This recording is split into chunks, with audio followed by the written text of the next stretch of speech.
Ipinahayag ng Department of Social Welfare and Development na bibigyan pansin ang Pantawid Pamilyang Pilipino Program o 4Ps ang pagkakaroon ng hanap buhay ng mga benepisyaryo nito. Ayon kay DSWD Secretary Judy Taguiwalo, tututukan ng ahensya kung paano mabibigyan ng disenteng trabaho ang mga pamilyang benepisyaryo upang sila ay makagraduate na mula sa naturang programa. Sa ganitong paraan, magkakaroon na ng maayos sa pagkukunan ng kabuhayan ng mga ito at hindi naaasa sa tulong pinansyal mula sa naturang programa.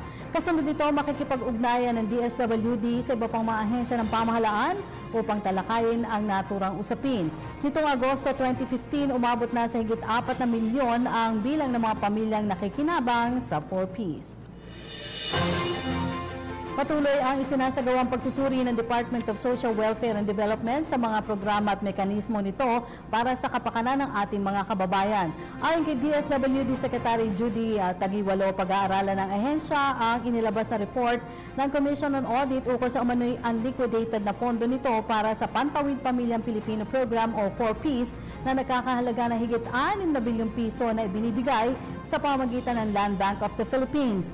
Partikular sa mga tinukoy ng COA, umano'y pagkaantala sa pagbibigay ng cash grants para sa mga qualified beneficiaries na inabot ng higit 1 taon dahil sa matagal na pagproseso ng tseke ng naturang bangko ng pamahalaan.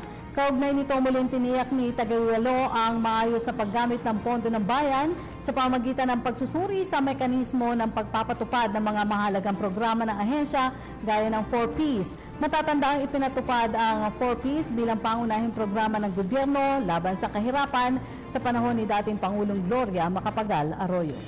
Hi! Ako si Ria Fernandez. Mag-subscribe na sa PTV YouTube channel. I-click lang ang subscribe button.